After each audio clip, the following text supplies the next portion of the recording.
Have you ever bought cheap electronics that broke only a short time after you bought them? I know I have, and it's a really frustrating experience. And what's worse is that there isn't an easy or convenient way to recycle electronics. Most of the time it costs money to unload e-waste, unless you get lucky and your community has a free electronics recycling day. Sure, you could just throw it away, but Mother Nature and the EPA don't like that very much. As a computer engineering student and a hobby tinkerer, I've spent a lot of time tearing apart the cheap junk that has broken during my use. I like seeing what's inside and trying my hand at repairing these things. From my experience, one of the most common points of failure lies in the USB or power cable. Whether it's defective from the factory or became damaged by the user, repairing the cable is a pretty straightforward process that I think most people could do on their own.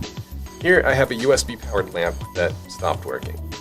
Today, I'd like to demonstrate a repair process for this lamp and highlight some safety concerns along with the specific tools that I'll be using for the job. First up is solder. DigiKey.com tells us that solder is a metal alloy used in electronics to fuse parts of the circuit together, and it melts between 300 to 750 degrees Fahrenheit depending on its lead content. We use a soldering iron to melt the solder, and a paste called flux allows the melted solder to flow and connect to other metals without oxidizing or burning. Over here I have a brass wool ball that I use to clean the tip of the soldering iron and remove any excess solder. This large blue mat is made of a heat-resistant silicone, keeping the table underneath safe from damage. Lastly is an air purifier, which brings us to our next major topic, safety. It's always important to work in a well-ventilated area when working with solder and flux. This air purifier is able to filter out most of the harsh air contaminants from my small workspace, keeping my lungs healthy for more cigarettes.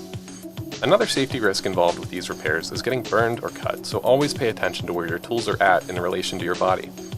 With this lamp, I know that the damaged component is the wires, and you can see here that they're loose and it's causing some flickering. So let's go ahead and take apart the casing. It's a little hard to show on this view of the camera, but the wires are clearly not making a very strong connection with the circuit board. Let's go ahead and take a closer look at the component under my microscope. What we need to do is reflow solder to each of the wire's contact points on the board.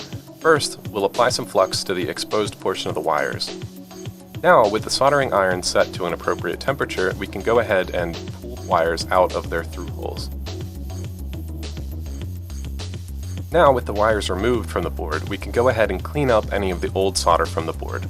We'll be using a soldering wick to pull all of the old solder off the board. The wick is just a small braided piece of copper that solder likes to flow to. Now, with all of the old solder removed, we can go ahead and apply some fresh solder to the board. So we'll start with adding some flux to each of the components, and then we will just touch a little bit of solder to each one and let it flow onto the board and the circuits.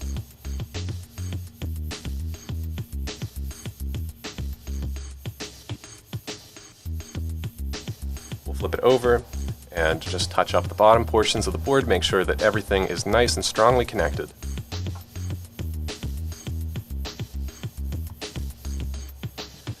Now that everything has a solid connection, we'll take some isopropyl alcohol and Q-tips and just make sure that we've removed all of the flux from the board. The flux is very sticky. It will stick to your skin, but don't worry, just wash your hands afterwards and everything will be okay.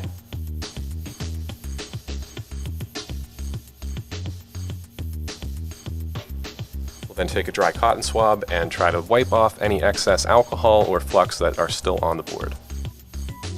To test it out, we'll let everything cool down first, and then I'll go ahead and plug the USB cable into a power source. Now that we've confirmed both wires have a solid connection, we can go ahead and put the plastic casing back onto the circuit board. Before starting this project, we had a damaged lamp destined for the trash or recycling, but with a little time and patience, we've significantly extended the life of this product. I understand that I have some advanced tools at my disposal for facilitating repairs, but I could have just as easily taped the wires snugly in place and called it a day. If you have damaged electronics lying around, I hope I've at least inspired you to tear them apart and see what's inside. And if you take a crack at fixing something, let me know how it goes.